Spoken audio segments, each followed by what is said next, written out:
Namaste dear students, I am Manohar. Welcome back to the English classes of 1st PUC. Today we are continuing to the next poem, If I Was a Tree by Mudnakodu Chinnaswamy. Okay, this present poem has been translated from Kannada into English by Rowena Hill. Basically, it has been written in Kannada by Mudnakodu Chinnaswamy. This poem in Kannada, Nanondu Maravagiddare. ಆ ಪೋಯಮನ್ನು ಇಂಗ್ಲೀಷ್ಗೆ if I was a tree ಅಂತ translate ಮಾಡಿರೋದು ಯಾರು? ರೊವೆನಾ hill ಅನ್ನೋರು. ಅರ್ಥ ಆಗ್ತಿದೆಯಾ? ಈ ಪೋಮ್ ಬರೆದಿರೋದು ಯಾರಂತ ಹೇಳಿದೋ ಮೂಡ್ನಾಕೋಡು ಚಿನ್ನಸ್ವಾಮಿ ಅವರು ಇವರು. So let us know few information about the poet. He was born on 22nd September in 1954. So still he is alive and his age is 66 right now. In Mudnakodu, Chamarajanagar district of Karnataka. He has two postgraduate degrees, MCom and MA. He is director in BMTC by profession. His profession is a director in finance sector in BMTC. Okay. He has brought out 24 books. He has written and he has published 24 books. Among them, including 6 collections of poetry, 4 of essays and 3 of plays, as well as a collection of short stories. He has written short stories, plays, essays, as well as collections of poetry. So this is the small information about the poet of the poem. ಅರ್ಥ ಆಗ್ತಿದೆಯಾ? ಮೂಡ್ನಾಕೋಡು ಚಿನ್ನಸ್ವಾಮಿ ಅವರ ಬಗ್ಗೆ. So ಇದನ್ನು ಕನ್ನಡದಿಂದ ಇಂಗ್ಲೀಷ್ಗೆ, ಕನ್ನಡದಲ್ಲಿ ಯಾವ title ಇದೆ ಈ ಪೋಯಮ್ಗೆ? ನಾನೊಂದು ಮರವಾಗಿದ್ದರೆ ಅಂತ. ನಿಮ್ಮ ಫಸ್ಟ್ PUC ಟೆಕ್ಸ್ಟ್ ಬುಕ್ನ ಇಂಗ್ಲೀಷ್ ವರ್ಷನನ್ನು ಪೇಜ್ನ ಟರ್ನ್ ಓವರ್ ಮಾಡಿದ್ರೆ ನಿಮಗೆ ಕನ್ನಡ ವರ್ಷನ್ ಕೂಡ ಸಿಗುತ್ತೆ ಅಲ್ಲಿ. So you can read it out. So ಅದನ್ನು ಇಂಗ್ಲೀಷ್ಗೆ ಟ್ರಾನ್ಸ್ಲೇಟ್ ಮಾಡಿದವರು ನಾವು ಡಿಸ್ಕಸ್ ಮಾಡ್ದಂಗೆ ರೊವೆನಾ ಹಿಲ್ ಅವರು. ಈಗ ಈ ಪೋಯಮ್ನಲ್ಲಿ ನಾವೇನೆಲ್ಲ ಕಲಿತಾ ಹೋಗ್ತೀವಿ, what are the things are very important to learn and what are the messages that we have we can take away from the poem and we can apply in our life. So ಇಲ್ಲಿ if I was a tree ಅನ್ನೋ ಒಂದು ಅದು ಒಂದು unreal past. If I was a tree, if I was a tree ಅನ್ನೋದು unreal. ನಾನೊಂದು ಮರವಾಗಿದ್ದರೆ, ಈಗ ಮರ ಆಗಿದ್ದೀನ ನಾನು? ಇಲ್ಲ. ಅಥವಾ ಹಿಂದೆ ನಾನು ಮರ ಆಗಲಿಕ್ಕಾದರೂ ಆಗ್ತಿತ್ತಾ? ಇಲ್ಲ. ನಾನು ಫಾರ್ ಎಕ್ಸಾಂಪಲ್ ನಾನು ಇವಾಗ ಒಬ್ಬ ಲೆಕ್ಚರರ್ ಆಗಿದ್ದರೆ ಅಂತ ಹೇಳಿದ್ರೆ ನಾನು ಆಗ್ಬೋದು, ಪಾಸಿಬಿಲಿಟೀಸ್ ಇದೆ. ಅಥವಾ ಮುಂದೆ ನಾನೊಬ್ಬ ಡಾಕ್ಟರ್ ಆಗಿದ್ದರೆ ಏನಾಗ್ತಿತ್ತು? ಆಗಬಹುದು ನಾವು ಟ್ರೈ ಮಾಡಿದ್ರೆ ಅಲ್ವಾ?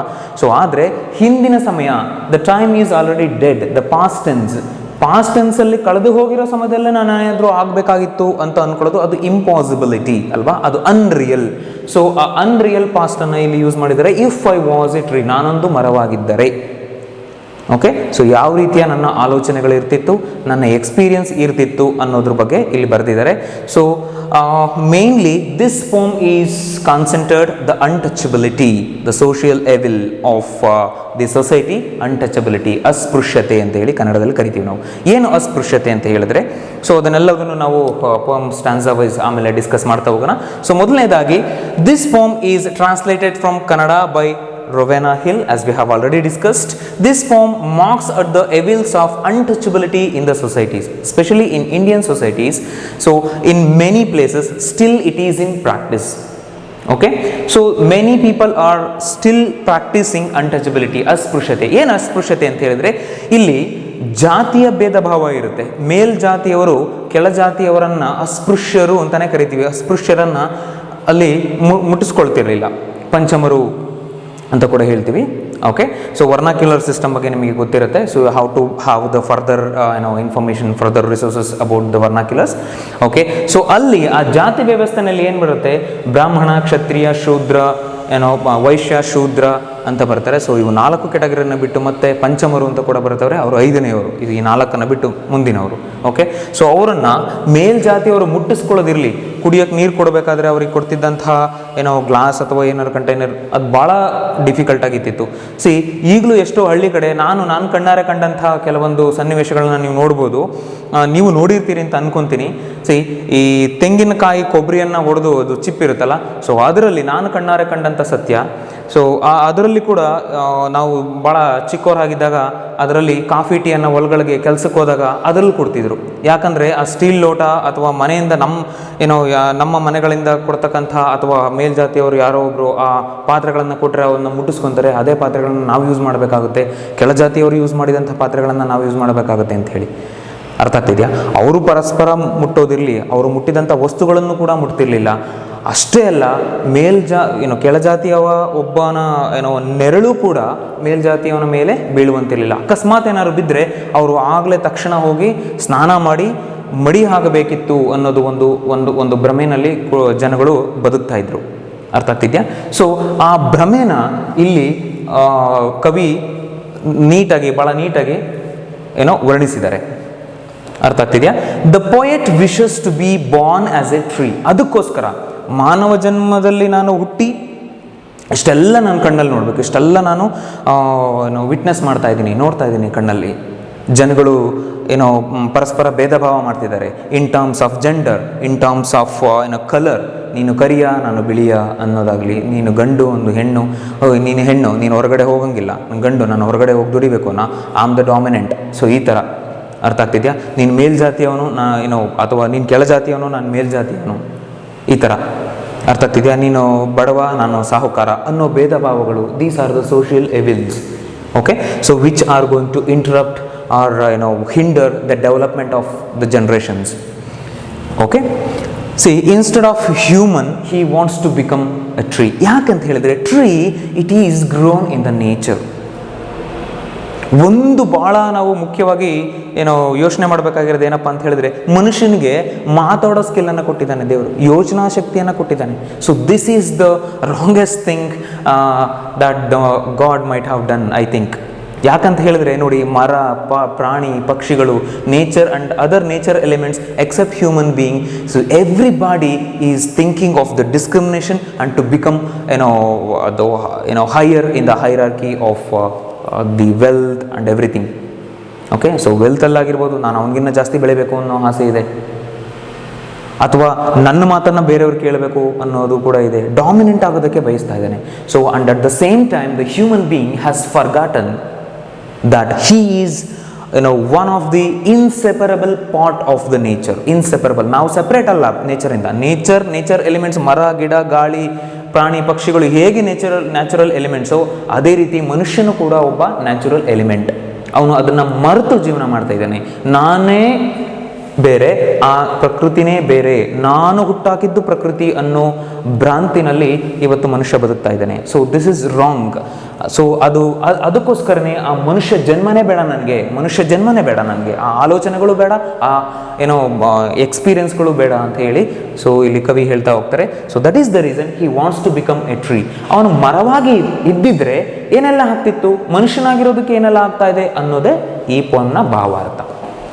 Okay, see, as mankind practices unhumane discrimination, ಅಮಾನವೀಯ ಭೇದ ಭಾವವನ್ನು ಪ್ರಾಕ್ಟೀಸ್ ಮಾಡ್ತಾ ಇದೆ ಯಾವುದು ನಮ್ಮ Mankind.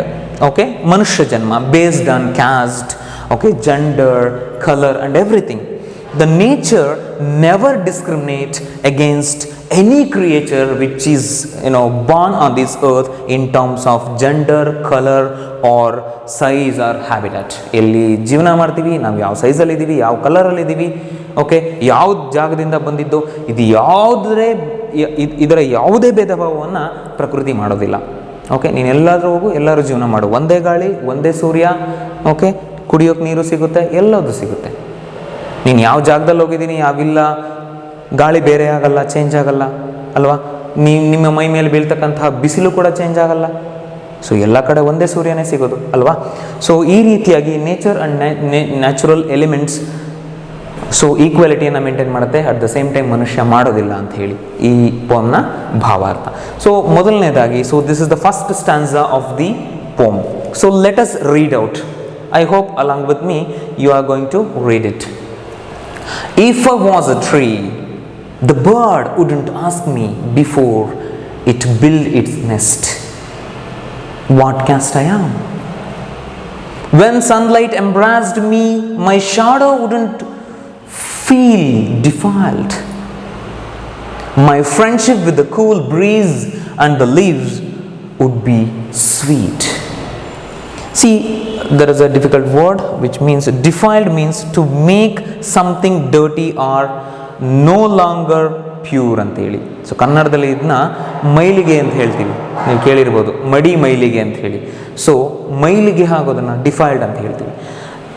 So what is the meaning of this ಸ್ಟಾನ್ಸಾ? If I was a tree, ನಾನು ಹೇಳ್ದಂಗೆ ಇದು ಒಂದು ಅನ್ರಿಯಲ್ ಪಾಸ್ಟ್, ನಾನೊಂದು ಮರವಾಗಿದ್ದರೆ ಅನ್ನೋ ಇಮ್ಯಾಜಿನೇಷನಲ್ಲಿ ಪೊಯೆಟ್ ಬರಿತಾ ಹೋಗ್ತಾರೆ. ಏನಂತ, ನಾನೇನಾದರೂ ಮರ ಆಗಿದ್ರೆ the bird wouldn't ask me before it build its nest what caste I am.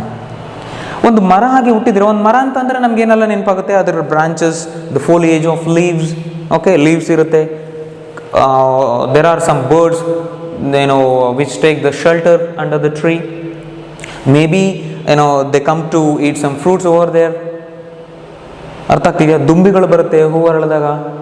So ಮರದಿಂದ ಇಷ್ಟೆಲ್ಲ ಉಪಯೋಗ ಇದೆ. ಮತ್ತು ನೋಡಿ, ಬರ್ಡ್ಸ್ ಅದು ಒಂದು one of the natural element ಅಲ್ವಾ? ಸೊ ನೇಚರಲ್ಲಿ ನಮಗೆ ಸಿಗ್ತಕ್ಕಂಥ ಪ್ರಾಣಿ ಪಕ್ಷಿಗಳು, ಅದು ಜೀವರಾಶಿನಲ್ಲಿ ಅದು ಕೂಡ ಒಂದು.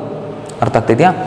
ಓಕೆ, ಸಿ, ಆ ಪಕ್ಷಿ ಆ ಮರದ ಮೇಲೆ ಕೂರುವಾಗ ಟಚ್ ಮಾಡಬೇಕಲ್ಲ ಮರನ.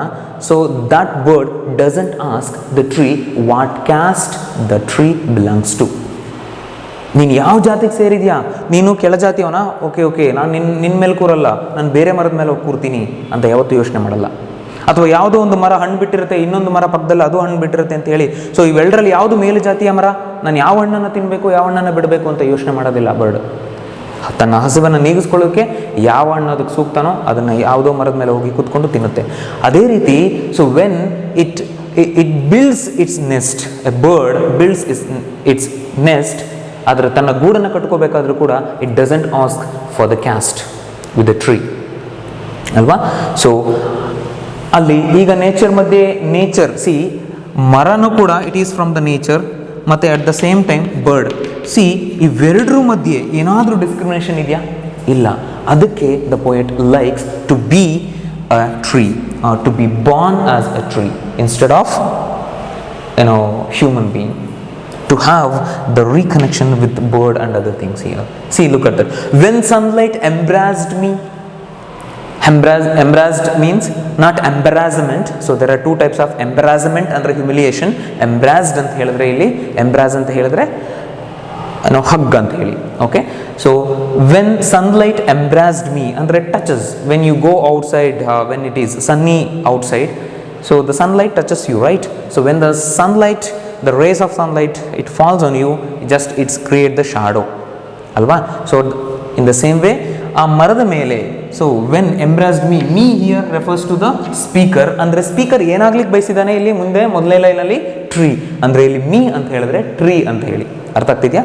ಸೊ ಆ ಮರದ ಮೇಲೆ ಸೂರ್ಯನ ಕಿರಣಗಳು ಬಿದ್ದಾಗ, so when the sunlight embraced me, my shadow wouldn't feel ಡಿಫೈಲ್ಡ್.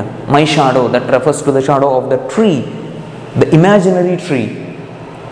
ಆ ಮರದ ನೆರಳು ನಾನು ಮೈಲಿಗೆ ಆಗಿದೆ ನನಗೆ ಅಂತ ಹೇಳಿ ಫೀಲ್ ಮಾಡ್ತಿರ್ಲಿಲ್ಲ ಅಂತ ಹೇಳ್ತಾರೆ. ಅರ್ಥ ಆಗ್ತಿದೆಯಾ? ಸೂರ್ಯನ ಬಿಸಿಲು ಮರದ ಮೇಲೆ ಬಿದ್ದಾಗ ಕ್ರಿಯೇಟ್ ಆಗುತ್ತಲ್ಲ ಆ ನೆರಳು ನನಗೆ ಮೈಲಿಗೆ ಆಗ್ತಿದೆ ಅಂತ ಹೇಳಿ ಫೀಲ್ ಮಾಡ್ತಿಲ್ಲ. ಅದೇ ಮನುಷ್ಯ ಆಗಿದ್ದಿದ್ರೆ, so he would feel really, ನಿನ್ನ ಕೆಳಜಾತಿಯವನು, ನಿನ್ನ ನೆರಳು ನನ್ನ ಮೈ ಮೇಲೆ ಬೀಳ್ತಾ ಇದೆ, ಅಥವಾ ನನ್ನ ಮೈ ಮೇಲೆ ಬೀಳ್ತಾ ಇದೆ, ದೂರ ಹೋಗು ನೀನು, ಐ ಮಸ್ಟ್ ಬಿ ಪ್ಯೂರಿಫೈಡ್, ನಾನು ಮಡಿ ಆಗಬೇಕು ಅಂತ ಹೇಳಿ ಹೋಗಿ ಸ್ನಾನ ಮಾಡ್ತಿದ್ರು. ಆದರೆ ಮರ ಅಥವಾ ಬಿಸಿಲು, ಅವೆರಡರ ಮಧ್ಯೆ ಇರತಕ್ಕಂತಹ ಕನೆಕ್ಷನ್, ಡಿಸ್ಕ್ರಿಮಿನೇಷನ್ ಇಲ್ಲ. They are out of the discrimination. Okay, my friendship with the cool breeze and the leaves would be sweet. See, ಮರ ಅಂತಂದರೆ ಅದರಲ್ಲಿ ಎಲೆಗಳಿರುತ್ತೆ, the foliage, what we call. Okay, so when the cool breeze blows, it touches the leaves of the tree. So how would it be? How would it be sweet? So that is what he expects. See, in this first stanza, he expects the connection. The poet, as a tree, expects the connection with the bird, sunlight, and the cool breeze. See, bird, sunlight, and cool breeze. These are these are of the natural elements. So ಇವೆಲ್ಲದರ ಮಧ್ಯೆ ಯಾವ ರೀತಿಯಾದಂಥ ಒಂದು connection ಮತ್ತು coordination ಇರ್ತಿತ್ತು? The mutual understanding ಅಲ್ವಾ? So ಅದೇ ಮನುಷ್ಯನ ಮಧ್ಯೆ ಈ ಮ್ಯೂಚುವಲ್ ಅಂಡರ್ಸ್ಟ್ಯಾಂಡಿಂಗ್ ಇಲ್ಲ, ಒಬ್ಬನಿಗೊಬ್ಬನಿಗೆ ಆಗಲ್ಲ. ನಾನೊಬ್ಬ ಉದ್ಧಾರ ಆದರೆ ಸಾಕು ಅನ್ನೋ ಸ್ವಾರ್ಥದಲ್ಲಿ, ಆ ಪ್ರೆಜುಡೀಸ್ನಲ್ಲಿ ಬದುಕ್ತಾ ಇದ್ದಾನೆ ಇವತ್ತು ಮನುಷ್ಯ ಅಂತ ಹೇಳ್ತಾರೆ. So this is the short summary of the first stanza. I would like to read out. The speaker feels that if he had been a tree, he would not be discriminated by birds, sunlight and the cool breeze as they touch the tree every day as their routine. See, bird ಯಾವುದೋ ಒಂದು ಮರದ ಮೇಲೆ ಪ್ರತಿದಿನ ಕೂರಲೇಬೇಕು ಅಂತ. Sunlight every day, the sun rises and sets. At the same time cool breeze, the wind or the air, it has to blow every day. It is their daily routine. So during their daily routine, every day they touch the tree, at the same time they have the mutual coordination. ಅರ್ಥ ಆಗ್ತಿದೆಯಾ? ಪರಸ್ಪರ ಹೊಂದಾಣಿಕೆ ಇರುತ್ತೆ ಆ natural ಎಲಿಮೆಂಟ್ಗಳ ಮಧ್ಯೆ. ಆದರೆ ಮನುಷ್ಯನ ಮಧ್ಯೆ ಇದು ಇರೋದಿಲ್ಲ. I hope you have understood this stanza. Let us move on to the next stanza ನಾವು. Okay, so rain drops wouldn't turn back taking me for a dog eater. Taking me ಅಂತ ಹೇಳಿದ್ರೆ considering ಅಂತೇಳಿ, consider me ಅಂತ ಹೇಳಿ. ಅರ್ಥ ಆಗ್ತಿದೆಯಾ? Okay, so rain drops wouldn't turn back taking me for a dog eater when I branch out. Branch out ಅಂತ ಹೇಳಿದ್ರೆ ಇಲ್ಲಿ ಕೆಳಗಡೆ ಮೀನಿಂಗ್ ಇದೆ. Let us discuss. First let us read out. Further from my roots Mother Earth wouldn't flee shouting for a bath. So what is the meaning of all these phrases here? Okay, let us know the meaning of some difficult phrases or words here. Dog eater ಅಂತ ಹೇಳಿದ್ರೆ ಇಲ್ಲಿ ನೋಡಿ, dog eater ಅಲ್ಲಿ ನೋಡಿದ ತಕ್ಷಣ ಪದಗಳ ಅರ್ಥನೇ ನಮಗೆ ಬೇರೆ ಸಿಗುತ್ತೆ. ನಾಯಿಯನ್ನು ತಿನ್ನುವವರು ಅಂತ ಅಲ್ಲ ಅಲ್ಲಿ. ಸೊ ಇದರ ಅರ್ಥ lowest of the human society. ಯಾಕೆ ಈ ಥರ ಕನ್ಸಿಡರ್ ಮಾಡಿದ್ದಾರೆ? ಯಾಕೆ ಡಾಗ್ ಈಟರ್ ಅಂದರೆ lowest of the human society ಅಂತ ಹೇಳಿದರೆ, ಸಿ ಅನಿಮಲ್ ಸೊಸೈಟಿನಲ್ಲಿ ನಾಯಿ, dog, it is of the lowest ಅಂತ ಕನ್ಸಿಡರ್ ಆಗಿದೆ. ಯಾಕೆ ಅಂತ ಹೇಳಿದರೆ based on what it eats, what dogs eat, ಅದ್ರ ಮೇಲೆ. ಸೊ ಅದನ್ನು ಲೋಯೆಸ್ಟ್ ಆಫ್ ದಿ ಅನಿಮಲ್ಸ್ ಅಂತ ಹೇಳಿ ಕನ್ಸಿಡರ್ ಮಾಡಿರ್ತಾರೆ ಆ ಹೈರಾರ್ಕಿನಲ್ಲಿ. ಸೊ ಇಲ್ಲಿ lowest of the human society ಅಂತ ಹೇಳಿದ್ರೆ based on what they eat and also based on that they belong to the lowest caste ಅಂತ ಹೇಳಿ. ಸೊ ಅದಕ್ಕೆ ಡಾಗ್ ಈಟರ್ ಅಂತ ಹೇಳಿ. Considering me, taking me is nothing but considering me for a lowest of the human society ಅಂತ ಹೇಳಿ.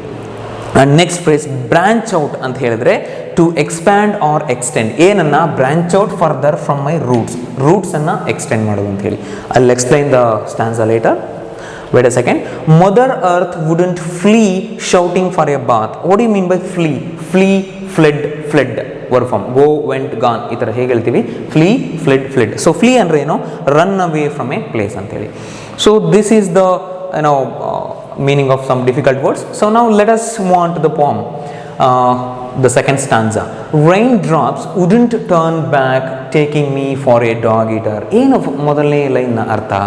ರೈನ್ಡ್ರಾಪ್ಸ್ ಅಂತಂದರೆ, so ಮಳೆ, it wouldn't turn back, it wouldn't go back to the sky when it is being when it is raining outside. Have you observe that? ಈಗ ನಮ್ಮೂರಲ್ಲಿ ಮಳೆ ಹುಯ್ತಾ ಇದೆ ಅಂತ ಹೇಳಿದ್ರೆ ಯಾವುದಾದ್ರು ಒಂದು ಪರ್ಟಿಕ್ಯುಲರ್ ಒಂದು ಮನೇನ ಬಿಟ್ಬಿಟ್ಟು ಹೊರಗಡೆ ಹುಯ್ತಾ, ಇವನು ಕೆಳಜಾತಿಯವನು, ಅವ್ನ ಮನೆ ಮೇಲೆ ನಾನು ಮಳೆ ಹೋಗೋದು ಬೇಡ ಅಂತ ಹೇಳಿ ಬೇರೆ ಕಡೆ ದೂರ ಹೋಗುತ್ತಾ? ಇಲ್ಲ ಅಲ್ವಾ? So at the same time ನಮಗೆ ಅಥವಾ ಕಾಡಿನಲ್ಲಿ ಮಳೆ ಆದರೆ ಯಾವುದೋ ಒಂದು 2-3 ಮರಗಳನ್ನು ಬಿಟ್ಟು ಇನ್ನು ಮಿಕ್ಕಿದ ಜಾಗದಲ್ಲಿ ಹುಯ್ಯುತ್ತಾ? ಇಲ್ಲ ಅಲ್ವಾ? So it is equal for all the trees over there. So the rain drops which fall from the sky, they are equally fall on the earth without discriminating any tree, any home or any caste, any color or anything else. Correct? Okay, at the same time raindrops, ನಾನು ಮರ ಆಗಿದ್ದಿದ್ರೆ raindrops wouldn't turn back. ಆ ಮಳೆ ಹನಿಗಳು ವಾಪಸ್ ಹೋಗ್ತಿರ್ಲಿಲ್ಲ. Considering me for a dog eater. ನಾನು ಒಬ್ಬ lowest caste ಅವನು ಅಂದರೆ ಇಲ್ಲಿ ನಾನು ಅಂದರೆ ಯಾರು? ಮರ. ನಾನೊಂದು ಮರವಾಗಿದ್ದಾರೆ ಅಂತ ಮೊದಲೇ ಕಲ್ತ್ವಲ್ಲ. ನಾನೇನಾದರೂ ಮರ ಆಗಿದ್ರೆ so the rain wouldn't go back. ನನ್ನನ್ನು ಲೋಯೆಸ್ಟ್ ಕ್ಯಾಸ್ಟ್ ಮರ ಅಂತ ಹೇಳಿ ಕನ್ಸಿಡರ್ ಮಾಡಿ ಮೇಲೆ ಹೋಗ್ತಿರಲಿಲ್ಲ. ಆ ಸಿಸ್ಟಮ್ ಎಲ್ಲಿರೋದು? ಮರಗಳ ಮಧ್ಯೆ ಅಲ್ಲ, ಮರ ಮತ್ತು ಏನೋ ಮಳೆಯ ಮಧ್ಯೆ ಅಲ್ಲ, ಅದು ಇರೋದು ಮನುಷ್ಯರ ಮಧ್ಯೆ. ಅದಕ್ಕೆ ನಾನು ಮರವಾಗಿ ಹುಟ್ಟಬೇಕಿತ್ತು ಅಂತೇಳಿ ಕವಿ ಹೇಳ್ತಾರೆ. When I branch out that means when I extend my roots as the tree grows upwards, at the same time it grows its roots into the earth, correct? So in this way, when it extends its root through the earth wouldn't, see here, the mother earth wouldn't flee shouting for a bath. Hey, you are extending your roots into mine, I should run away, you should not touch. ಈಗ roots ಭೂತಾಯಿ ಒಳಗಡೆ ಬೆಳ್ಕೊತಾ ಇದ್ದಾವೆ ಅಂತ ಹೇಳಿದ್ರೆ it has to touch. So that touch ಅದನ್ನು ನೀನು ಯಾಕೆ ನನ್ನನ್ನು ಮುಟ್ಟಿಸ್ಕೊಂಡೆ, ನಾನು ಹೋಗಿ ನಾನು ಸ್ನಾನ ಮಾಡಿ ಮಡಿ ಮಾಡ್ಕೊತೀನಿ ಅಂತ ಹೇಳಿ ಆ ಭೂತಾಯಿ ಓಡೋಗ್ತಿರ್ಲಿಲ್ಲ ಅಂತ ಹೇಳಿ ಕವಿ ಹೇಳ್ತಿದ್ದಾರೆ. Mother earth wouldn't run away to have a bath for being impured by the tree. ಆ ಥರ ಫೀಲ್ ಆಗ್ತಿರಲಿಲ್ಲ. So the earth doesn't have the discrimination towards the tree. ಅದಕ್ಕೆ ನಾನು ಮರ ಆಗಿ ಹುಟ್ಟಬೇಕಿತ್ತು. If I was a tree, ನಾನು ಮರ ಆಗಿದ್ದಿದ್ರೆ ಸೊ ಇದೆಲ್ಲ ಎಕ್ಸ್ಪೀರಿಯನ್ಸ್ ನನಗೆ ಸಿಗ್ತಾ ಇತ್ತು. ಆದರೆ ನಾನು ಮನುಷ್ಯನಾಗಿ ಹುಟ್ಟಿದ್ದೀನಿ, ಇದ್ಯಾವುದೂ ಸಿಗ್ತಿಲ್ಲ. ಬದಲಾಗಿ ಇದೆಲ್ಲದರ ಆಪೋಸಿಟ್ ಆಗಿ, ವಿರುದ್ಧವಾಗಿ ನನ್ನ ಜೀವನದಲ್ಲಿ ಆಗ್ತಾ ಇದೆ ಅಂತ ಹೇಳಿ ಆ ಎಕ್ಸ್ಪೀರಿಯನ್ಸನ್ನು ಇಲ್ಲಿ ತೋಡ್ಕೋತಾರೆ. Okay, the short summary of this stanza is the rain wouldn't turn back because he was, and he refers to here the speaker of the poem, the poet, nothing but tree. ಇಲ್ಲಿ ನಾನೊಂದು ಮರವಾಗಿದ್ದರೆ ಅಂತ ಹೇಳ್ತಾರಲ್ಲ, ಅದಕ್ಕಾಗಿ was an untouchable, and the mother earth would not have run to take bath because his roots were touching her. His roots refers to the roots of the tree would not touch ಆಗಿದೆ ಅಂತ ಹೇಳ್ಬಿಟ್ಟು ಆ mother earth ಓಡೋಗಿ ಸ್ನಾನ ಮಾಡ್ಕೊತಿರ್ಲಿಲ್ಲ. ಅರ್ಥ ಆಗ್ತಿದೆಯಾ? ಮಡಿ ಆಗಲಿಕ್ಕೆ. So this is the summary of this stanza. Let us move on next. So ಇಲ್ಲಿ ಹಿಂದಿನ ಸ್ಟ್ಯಾನ್ಸಾದಲ್ಲಿ ಇನ್ನೊಂದು ವಿಷಯ. ಸೊ ಅಲ್ಲಿ ಏನೆಲ್ಲ ನ್ಯಾಚುರಲ್ ಎಲಿಮೆಂಟ್ಸ್ಗಳ ಕನೆಕ್ಷನ್ ತಗೊಂಡು ಬರ್ಡ್ಸ್ ಮತ್ತು ಸನ್ಲೈಟ್ ಮತ್ತು ಕೂಲ್ ಬ್ರೀಸ್ ಅಲ್ವಾ? ಓಕೆ, ಸೊ ಈ ಮೂರರ ಮಧ್ಯೆ ಡಿಸ್ಕ್ರಿಮಿನೇಷನ್ ಇರಲಿಲ್ಲ ಅಂತ. ಈ ಮೂರರ ಮತ್ತೆ ಆ ಮರದ ಮಧ್ಯೆ ಯಾವುದೇ ಡಿಸ್ಕ್ರಿಮಿನೇಷನ್ ಇರಲಿಲ್ಲ ಅಂತ ಹೇಳ್ತಾರೆ. ಸೊ ಇಲ್ಲಿ ಕಂಟಿನ್ಯೂ ಆಗಿರ್ತಕ್ಕಂಥ ಯಾವ ಎಲಿಮೆಂಟ್ಸ್ಗಳು ನೋಡಿ, ಇಲ್ಲಿ rain drop, natural elements, rain drops ಅಥವಾ rain. Okay, and then branch out further from roots. ಇಲ್ಲಿ ಮದರ್ ಅರ್ತ್. ಓಕೆ, ಯಾವತ್ತಾದರೂ ಭೂತಾಯಿ ನಮಗೆ ಭೇದ ಭಾವ ಮಾಡಿರೋದು ನೋಡಿದ್ದೀರಾ? ಓಕೆ, ಕೆಳಜಾತಿಯವನು ಹೊಲಗೆ ಇದು ಬೆಳೀತಾ ಇದ್ದಾನೆ, ಇವನಿಗೆ ಕಡಿಮೆ ಬೆಳೆ ಕೊಡಬೇಕು, ಮೇಲ್ಜಾತಿಯವನು ಹೊಲ ಹೊತ್ತು ಬೆಳೀತಾ ಇದ್ದಾನೆ, ಇವನಿಗೆ ಜಾಸ್ತಿ ಬೆಳೆ ಕೊಡಬೇಕು ಅಂತ ಯಾವತ್ತಾದರೂ ಭೂತಾಯಿ ಯೋಚನೆ ಮಾಡಿದೆಯಾ? ಇಲ್ಲ. ಸಿ, ಇನ್ನೊಂದು ಮಾತು ನಿಮಗೆ, ನಾವೆಲ್ಲರೂ ಭೂಮಿಯಿಂದನೇ ಬಂದರು, ಮಣ್ಣಿಂದ ಎವ್ರಿಥಿಂಗ್. ಸಿ ನೋಡಿ, ಈ ಬೋರ್ಡ್, ಇದು ಯಾವುದೊಂದು ಪ್ಲಾಸ್ಟಿಕ್ ಅಥವಾ ಪೀಸ್ ಆಫ್ ಚಾಕ್, ಯಾವುದೊಂದು ಕ್ಲಾತ್, ಪ್ರತಿಯೊಂದು ನಾವು ತಿನ್ನೋ ಊಟ ಎಲ್ಲದೂ ಮಣ್ಣಿಂದನೇ ಬಂದಿರೋದು. Okay, metals we have dug from the entrails of the earth, and then ಅವನ್ನ ಮೂಲ ವಸ್ತುಗಳನ್ನ ತೊಗೊಂಡು ಸಿದ್ಧ ವಸ್ತುಗಳನ್ನಾಗಿ ನಾವು ಪರಿವರ್ತಿಸಿ ಆಮೇಲೆ ನಾವು ಯೂಸ್ ಮಾಡ್ತಾ ಇದ್ದೀವಿ. ನಾವು ಯಾವುದೇ ಒಂದು ವಸ್ತು, ಒಂದು steel, anything, whatever you use on this earth, it is from the soil. ಮತ್ತು ಕೊನೆಗೆ ಎಲ್ಲಿಗೆ ಹೋಗುತ್ತೆ? ಮಣ್ಣಿಗೆ ಹೋಗುತ್ತೆ. ಸೊ ಮಣ್ಣಿಂದನೇ ಹುಟ್ಟಿ ಮಣ್ಣಿಗೆ ಹೋಗುತ್ತೆ. So everything is soil on this earth ಅಲ್ವಾ? ಸೊ ಆ ಮಣ್ಣೇ ಇಲ್ಲ ಅಂತಂದರೆ ಏನೂ ಇಲ್ಲ. ಅದ್ರ ಮಧ್ಯೆನೇ ಡಿಸ್ಕ್ರಿಮಿನೇಷನ್ ಇಲ್ಲ ಅಂತ ಹೇಳಿದ ಮೇಲೆ ಅಂದರೆ ಸತ್ತ ಪ್ರಾಣಿನೂ ಮಣ್ಣಾಗುತ್ತೆ, ಸತ್ತ ಮನುಷ್ಯನೂ ಮಣ್ಣಾಗ್ತಾನೆ, ಒಂದು ಒಣಗಿದ ಮರನೂ ಮಣ್ಣಾಗೋಗುತ್ತೆ. ಎವ್ರಿಥಿಂಗ್ ಬಿಕಮ್ಸ್ ಸಾಯಿಲ್ ಅಂತ ಹೇಳಿದ ಮೇಲೆ ಇಲ್ಲಿ ನಮ್ಮ ಮಧ್ಯೆ ಏನಕ್ಕೆ ಡಿಸ್ಕ್ರಿಮಿನೇಷನ್ ಬೇಕು ಅಲ್ವಾ? Let us continue. Okay, so ಮುಂದಿನ ಸಾಲುಗಳು ಈಗ. ಸೊ ಒಂದು ಇಮೇಜರಿಯನ್ನು ನಿಮಗೆ ಪೋಯಮ್ನಲ್ಲಿ ಕೊಟ್ಟಿದ್ದಾರೆ. So the picture what is given in the text book, it describes, it visualizes that there is a tree and a cow. So based on that, let us discuss now the sacred cow. Sacred anta helidre pavitravada anta. The sacred cow would scrape her body on my bark, scratching wherever it itched, and the 300,000 gods sheltering inside her would touch me. Okay, would touch me. See here, Look at this picture. There is a cow, and this is the belief of our Hindu religion. Hindu ರಿಲಿಜನಲ್ಲಿ ಏನು ಹೇಳ್ತಾರೆ ಅಂತ ಹೇಳಿದ್ರೆ, ಗೋಮಾತೆಯನ್ನು ಸಕಲ ದೇವತೆಗಳು ಅಲ್ಲಿ ವಾಸ ಮಾಡ್ತವೆ ಗೋಮಾತೆಯ ದೇಹದಲ್ಲಿ ಅನ್ನೋ ಒಂದು ನಂಬಿಕೆ ಇದೆ. ಸೊ ಇಲ್ಲಿ 300,000 ಗಾಡ್ಸ್ ಅಂತ ಹೇಳಿದ್ರೆ ಅರ್ಥ ಆಗ್ತಿದೆಯಾ? ಅಲ್ಲಿ 300 crore ಅನ್ನೋ ಮೀನಿಂಗಲ್ಲಿ ಕನ್ನಡದಿಂದ ಇಂಗ್ಲೀಷ್ಗೆ ಅನುವಾದ ಆದಾಗ ಸೊ ಆ ಮೀನಿಂಗನ್ನು ನಾವು ತೊಗೊಬೇಕಾಗುತ್ತೆ. ಸೊ 300,000 ಅಂತ ಹೇಳಿದ್ರೆ ಇಲ್ಲಿ 30 lakh ಬರುತ್ತೆ. ಆದರೆ ಕನ್ನಡದಲ್ಲಿ ಅನುವಾದವಾಗಿದ್ದಾಗ ಕನ್ನಡ ಪೊಯಮ್ನನ್ನು ನೋಡಿದಾಗ ಮುಕ್ಕೋಟಿ ದೇವತೆಗಳು ಅಂತ ಹೇಳಿ ಅರ್ಥ ಬರುತ್ತೆ. ಓಕೆ, ಸೊ ಇಲ್ಲಿ ಏನು ಹೇಳ್ತಾರೆ ನೋಡಿ, ಇಲ್ಲಿ ಕಾವು ನೋಡಿ, ಮತ್ತೆ ಇನ್ನೊಂದು ನ್ಯಾಚುರಲ್ ಎಲಿಮೆಂಟ್ಸ್ ಇಲ್ಲಿ ಕಾವು ಮತ್ತು ಟ್ರೀನ ಮಧ್ಯೆ ಇರತಕ್ಕಂಥ ಕನೆಕ್ಷನ್ ಹೇಗಿದೆ ನೋಡೋಣ. ಓಕೆ, ಆ ಮ್ಯೂಚುವಲ್ ಕೋಆರ್ಡಿನೇಷನ್ ಹೇಗಿದೆ ಅಂತ. The sacred cow would scrape her body. Scrape ಅಂತ ಹೇಳಿದ್ರೆ rub her body on my bark. My ಅಂದರೆ ಟ್ರೀ, ಬಾರ್ಕ್ ಅಂದ್ರೆ ಏನು, ಆ ಒಣ ತೊಗಟೆ ಇರುತ್ತಲ್ಲ ಸ್ಟೆಮ್ನ, the rough surface of the stem. Okay, ಆ ತೊಗಟೆಗೆ scratching wherever it itched. ನೀವು ನೋಡಿರ್ಬೋದು ಹಳ್ಳಿಗಳ ಕಡೆ. ಸೊ ಹಸು ತನಗೆ ತುರಿಕೆ ಆದಾಗ, ಏನಾದರೂ ನವೆ ಅಥವಾ ಕಡಿತ ಉಂಟಾದಾಗ ತನ್ನ ಬಾಡಿನಲ್ಲಿ, so it goes to a tree and whatever it may be, so nearby, so sometimes wall also, ಹೋಗಿ it just rubs its body. ಆ ತುರಿಕೆಯನ್ನು ನೀಗಿಸ್ಕೊಳ್ಳಿಕ್ಕೆ, ತೀರಿಸ್ಕೊಳ್ಳಿಕ್ಕೆ ಅದು ಬಾಡಿಯನ್ನು ಉಜ್ಜುತ್ತೆ. ಸೊ ಆ ಸಮಯದಲ್ಲಿ ಆ್ಯಂಡ್ ದ 300,000 ಗಾಡ್ಸ್ ಅಂದರೆ ಮುಕ್ಕೋಟಿ ದೇವತೆಗಳು ಶೆಲ್ಟರಿಂಗ್ ಇನ್ಸೈಡ್ ಹರ್ ವುಡ್ ಟಚ್ ಮೀ. ನೋಡಿ ಆ ಪಿಕ್ಚರ್ನ ನೋಡಿ, ಮುಕ್ಕೋಟಿ ದೇವತೆಗಳು, ಎಲ್ಲ ಸಕಲ ದೇವತೆಗಳು ಆ ಬಾಡಿನಲ್ಲಿ ರಿಸೈಡ್ ಆಗಿರ್ತವೆ. ಓಕೆ, ಅಂದರೆ ವಾಸ ಇರ್ತವೆ ಇನ್ಸೈಡ್. ಆ ಮುಕ್ಕೋಟಿ ದೇವತೆಗಳು ನನ್ನನ್ನು ಸ್ಪರ್ಶಿಸಿದಾಗ ಆಗುತ್ತೆ. ಯಾರನ್ನ? ಆ ಮರವನ್ನು. ಆ ಮುಕ್ಕೋಟಿ ದೇವತೆಗಳು ನನ್ನನ್ನು ಸ್ಪರ್ಶಿಸಿದಾಗ ಆ ಮುಕ್ಕೋಟಿ ದೇವತೆಗಳ ಆಶೀರ್ವಾದ ನನ್ನ ಮೇಲೆ ಸಿಕ್ಕಿದಾಗ ಆಗುತ್ತೆ. So how blessing it is, how special it is and how sweet it is ಅಂತ ಹೇಳಿ ಪಾಯಿಂಟ್ ಹೇಳ್ತಾ ಹೋಗ್ತಾರೆ. ಹೌದಲ್ವಾ? So when the sacred cow touches the tree, the blessings of 300,000 gods would be on the tree, and it is really very auspicious moment to the tree.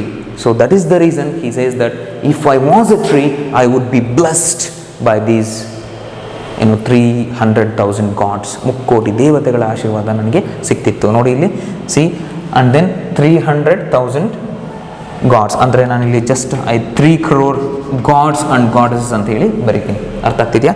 So ಇದರ ಇವುಗಳ ಆಶೀರ್ವಾದನೂ ಕೂಡ ಆ ಮರಕ್ಕೆ ಸಿಕ್ತಿತ್ತು.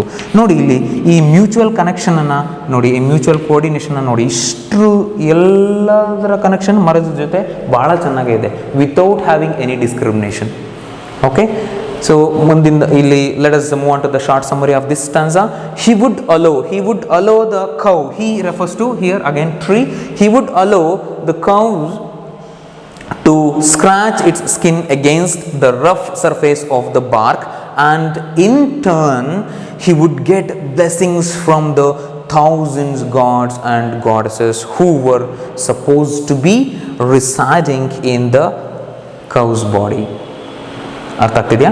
ಸೊ ಆ ಹಸುವಿನ ದೇಹದಲ್ಲಿರ್ತಕ್ಕಂಥ ಮುಕ್ಕೋಟಿ ದೇವತೆಗಳ ಆಶೀರ್ವಾದ ನನಗೆ ಸಿಕ್ತಿತ್ತು ನಾನು ಮರ ಆಗಿದ್ದಿದ್ರೆ ಅಂತ ಹೇಳಿ ಹೇಳ್ತಾರೆ. ಆದರೆ ಮನುಷ್ಯನಿಗೆ ತನ್ನ ಸೊಸೈಟಿನಲ್ಲಿ ಬದುಕ್ತಾ ಇರತಕ್ಕಂಥ ಇನ್ನೊಬ್ಬರ ಮೇಲೇ ನಂಬಿಕೆ ಇಲ್ಲ. ಸೊ ಅವನು ಇವನ ಮೇಲೆ ನಂಬಿಕೆ ಇಲ್ಲ, ಇವನಿಗೆ ಅವನ ಮೇಲೆ ನಂಬಿಕೆ ಇಲ್ಲ. ಸೊ ಪ್ರತಿದಿನ ಜಗಳ ಮತ್ತು ಹೋರಾಟ. ಯಾವುದಕ್ಕೋಸ್ಕರ ಹೋರಾಟ? ಯಾವುದಕ್ಕೋಸ್ಕರ ಹೋರಾಟ ಆಡಬೇಕು? ಹೋರಾಟ ಆಡೋದಕ್ಕೆ ನಾವೇನಾದ್ರು ತಂದಿದ್ದೀವ? ಗೀತೆಯ ಸಾರ ಅಂತ ಹೇಳಿ ನಾನು ಒಂದು ಕಡೆ ಓದಿದ್ದೆ. ಅದರ ಅರ್ಥ ಏನಪ್ಪ ಅಂತ ಹೇಳಿದ್ರೆ, ನಾವು ಬಂದಿರೋದು ಬರೀ ಕೈನಲ್ಲಿ, ಹೋಗೋದು ಬರೀ ಕೈನಲ್ಲಿ. ಅರ್ಥ ಆಗ್ತಿದೆಯಾ? ಬಂದಿರೋದು ಬರೀ ಕೈನಲ್ಲಿ, ಹೋಗೋದು ಬರೀ ಕೈನಲ್ಲಿ. ಇದರ ಮಧ್ಯೆ ನಾವು ನಂದು ನಂದು ನಂದು ಅಂತ ಬದುಕ್ತೀವಿ. ನಂದು ಅಂತ ಹೇಳೋದಕ್ಕೆ ನಾವೇನು ತಂದು ಇಲ್ಲ, ನಂದು ಅಂತ ಹೇಳೋದಕ್ಕೆ ನಾವೇನು ತೊಗೊಂಡು ಹೋಗೋದು ಇಲ್ಲ. ಇದ್ರ ಮಧ್ಯೆ ನೆನ್ನೆ ಯಾರ್ದೋ ಆಗಿದ್ದು ಇವತ್ತು ನಮ್ಮದಾಗಿದೆ, ಇವತ್ತು ನಮ್ಮದಾಗಿರೋದು ನಾಳೆ ಇನ್ಯಾರ್ದೋ ಹೋಗುತ್ತೆ. ಸೊ ಇಷ್ಟು ಒಂದು ಸಿಂಪಲ್ ಆಗಿರೋ ಲೈಫ್ಗೆ ನಾವೆಷ್ಟೆಲ್ಲ ಹೊಡೆದಾಡ್ತೀವಿ ಅನ್ನೋದು ಕೂಡ ನಾವು ಅರ್ಥ ಮಾಡ್ಕೋಬೇಕಾಗುತ್ತೆ. So let us move on to the next one. Who knows, so this is the last stanza.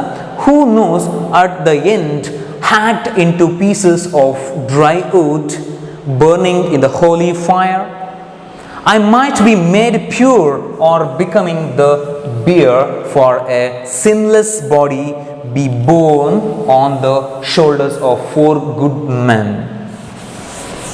What is the meaning of that? Who knows at the end hacked into pieces. Hacked ಅಂತ ಹೇಳಿದ್ರೆ cut with rough or heavy blows, ಅಂದರೆ cut into pieces ಅಂತ ಹೇಳಿ. So here ಅಂತ ಹೇಳಿದ್ರೆ a frame on which the dead body is placed. ಚಟ್ಟ ಅಂತ ಹೇಳ್ತೀವಲ್ವ ನಾವು, ಓಕೆ. ಸೊ ಶವವಾಹನ ಅಂತೇಳಿ, ಆ ಶವವನ್ನು ತೆಗೆದುಕೊಂಡು ಹೋಗ್ತಕ್ಕಂಥ ಒಂದು ಫ್ರೇಮ್, ಅದಕ್ಕೆ ನಾವು ಬಿಯರ್ ಅಥವಾ ಚಟ್ಟ ಅಂತ ಹೇಳಿ ಕರಿತೀವಿ. ಸೊ ಇದರ ಮೀನಿಂಗನ್ನು ತಗೊಂಡಾಗ, so let us discuss these 4 lines. First, who knows at the end. At the end of what? At the end of a tree ಅಂತ ಹೇಳಿದ್ರೆ ಇಲ್ಲಿ ಆ tree when it is dried, ಒಣಗಿ ಹೋದಾಗ, ಹ್ಯಾಗ್ಡ್ ಏನಾಗುತ್ತೆ? ಹ್ಯಾಗ್ಡ್ ಅಂತ ಹೇಳಿದ್ರೆ cut into pieces. Hacked into pieces of dry wood burning in the holy fire. Holy fire ಅಂತ ಹೇಳಿದ್ರೆ ಸೊ ಹೋಮಾಗ್ನಿ ಅಥವಾ ಯಜ್ಞಯಾಗಾದಿಗಳನ್ನು ಮಾಡ್ಬೇಕಾದ್ರೆ ನೀವು ನೋಡಿದಿರಲ್ವ, ಉತ್ತರಾಣಿ, ತುಂಬೆ, ಆ ಥರ ಹಲವಾರು ಸಸ್ಯಗಳ ಅಥವಾ ಗಿಡಗಳನ್ನು, ಕಟ್ಟಿಗೆಗಳನ್ನು ತೊಗೊಂಬಂದು ಆ ಹೋಮಾಗ್ನಿಯಲ್ಲಿ ಸುಡ್ತಾರೆ ಅಲ್ವಾ. ಸೊ ಆ ಹೋಮಾಗ್ನಿಯಲ್ಲಿ ಸುಟ್ಟು ನಾನು ಪಾವಿತ್ರ್ಯತೆಯನ್ನು ಪಡ್ಕೊಳ್ತಿದ್ದೆ ಅಂತ ಹೇಳಿ ಕವಿ ಹೇಳ್ತಾ ಹೋಗ್ತಾರೆ. So look at this, he wishes to be purified. He would like to become purified by being burned in the holy fire. So after he has been cut into pieces when the tree is dried. So ಮರ ತಾನು ಜೀವಂತವಾಗಿದ್ದು ಹಸಿರಾಗಿದ್ದಾಗಲೂ ಕೂಡ ಆ ಮರ ಏನೋ ಪ್ರಾಣಿ ಪಕ್ಷಿಗಳಿಗೆ ಶೆಲ್ಟರನ್ನು ಕೊಡುತ್ತೆ, ಮತ್ತು ಸೊ ಅವುಗೆ ಆಹಾರವನ್ನು, ಹಣ್ಣು ಹಂಪಲುಗಳನ್ನು ಕೊಡುತ್ತೆ, ನೆರಳನ್ನು ಕೊಡುತ್ತೆ. ಸೊ ಒಣಗಿದ ಮೇಲೂ ಕೂಡ ಸೊ ಹೋಲಿ ಫೈರ್ನಲ್ಲಿ ಸುಟ್ಟು ಸೊ ಅದು ಸ್ವರ್ಗನ ಸೇರುತ್ತೆ ಮತ್ತು ತನ್ನ ಪಾವಿತ್ರ್ಯತೆಯನ್ನು ಪಡ್ಕೊಳ್ಳುತ್ತೆ. So how useful the tree is ಅನ್ನೋ ಅರ್ಥದಲ್ಲಿ ಇಲ್ಲಿ ಹೇಳ್ತಾ ಹೋಗ್ತಾರೆ. The other some way or the other he wanted to be purified, and he states his wish that if he had been a tree he would have been broken into pieces and would have been used for some holy rituals. Some holy rituals ಅಂದರೆ ಅದೇ ಹೇಳಿದ್ನಲ್ಲ, ಯಜ್ಞಾಗದಿಗಳು.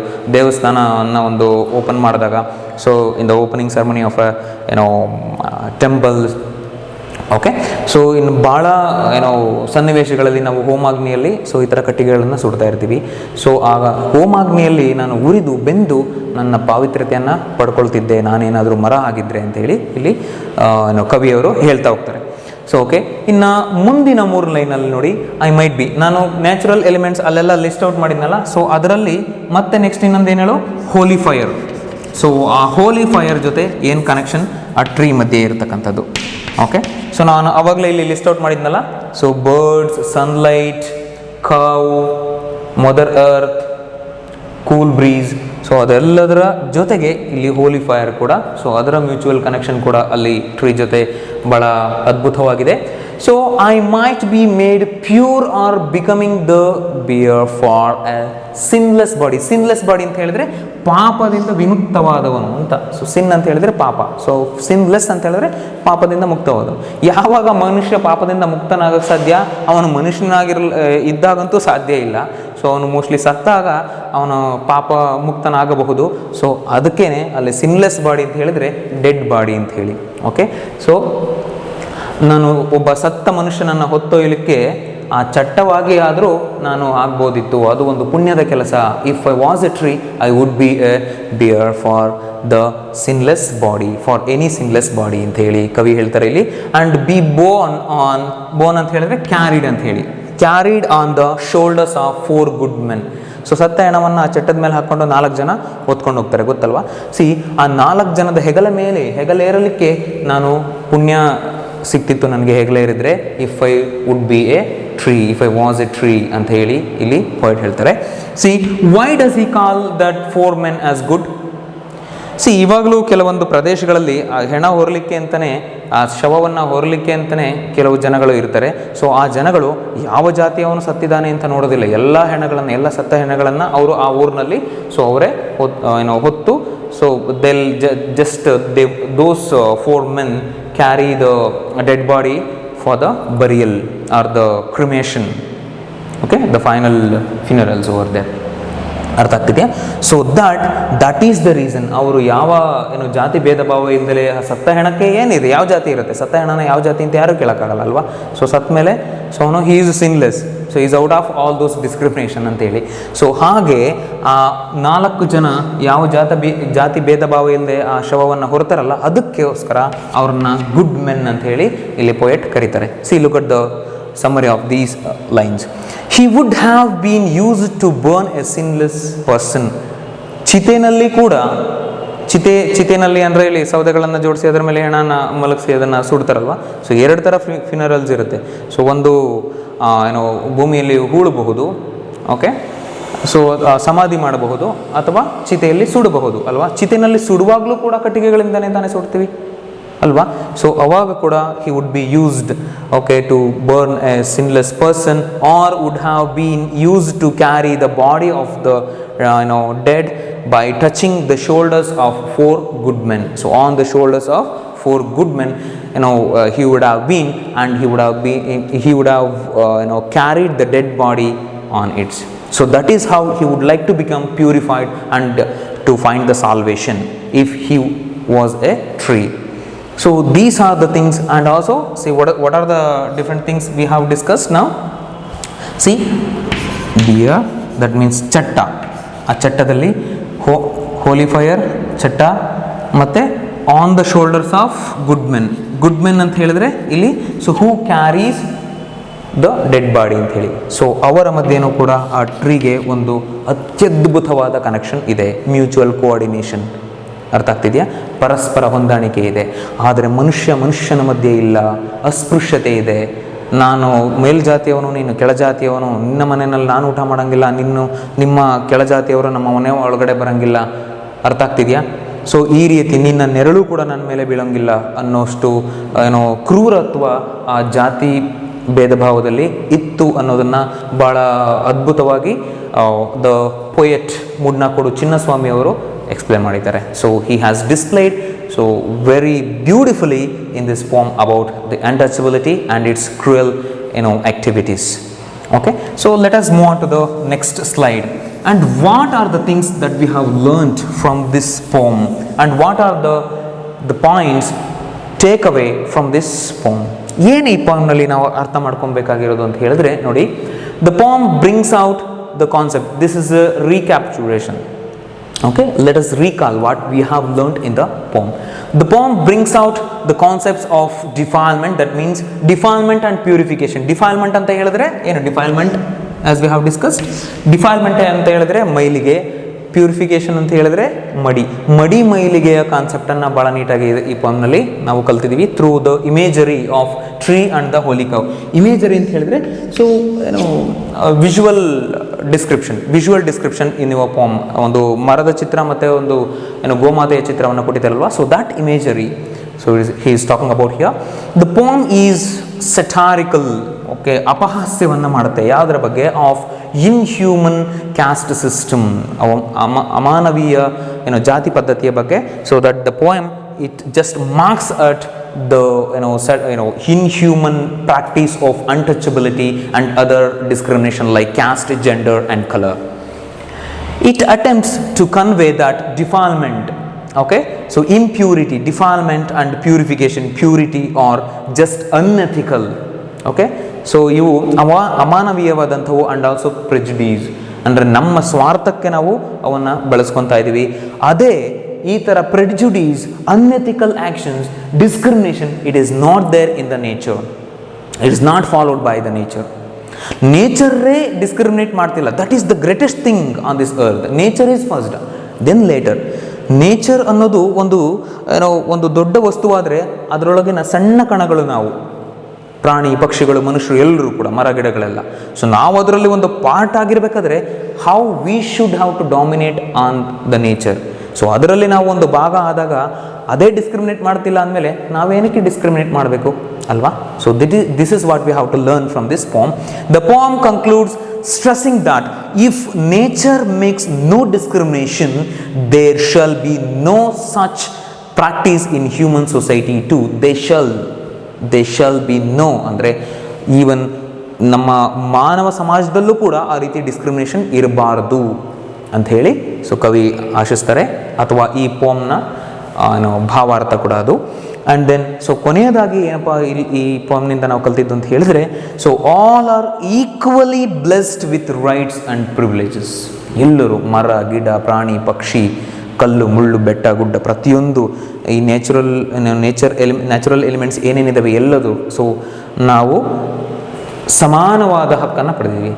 So ಒಂದು ಪಕ್ಷಿಗೆ ಸಿಗ್ತಕ್ಕಂತಹ sunlight ನಮಗೂ ಸಿಗುತ್ತೆ, ಅದಕ್ಕೆ ಸಿಗ್ತಕ್ಕಂತಹ ನೀರು ನಮಗೂ ಸಿಗುತ್ತೆ, ಅದಕ್ಕೆ ಸಿಗ್ತಕ್ಕಂತಹ ಗಾಳಿ ನಮಗೂ ಸಿಗುತ್ತೆ. ಸೊ ನೇಚರಿಂದ ಬರ್ತಕ್ಕಂತಹ ಎಲ್ಲ ಫೆಸಿಲಿಟಿಗಳು ಸೇಮ್. ನೀನು ಮರ ಅಂತ ಹೇಳಿ ನಿನಗೆ ಬೇರೆ ಏನೋ ಡಿಸ್ಕ್ರಿಮಿನೇಟ್ ಮಾಡೋದಿಲ್ಲ ನೇಚರ್, ಅಥವಾ ನೀನು ಪಕ್ಷಿ ಅಂತ ಹೇಳಿ ನಿನಗೆ ಡಿಸ್ಕ್ರಿಮಿನೇಟ್ ಮಾಡೋದಿಲ್ಲ, ನೀನು ಮನುಷ್ಯ ಅಂತ ಹೇಳಿ ಡಿಸ್ಕ್ರಿಮಿನೇಟ್ ಮಾಡೋದಿಲ್ಲ. So there is no discrimination so in the nature and why we should have to practice. ಅರ್ಥ ಆಗ್ತಿದೆಯಾ? So this is the final thing and we have to just come out of all those assumptions and so those very cruel practices of the social evils. So I hope you have understood. Thank you very much, students.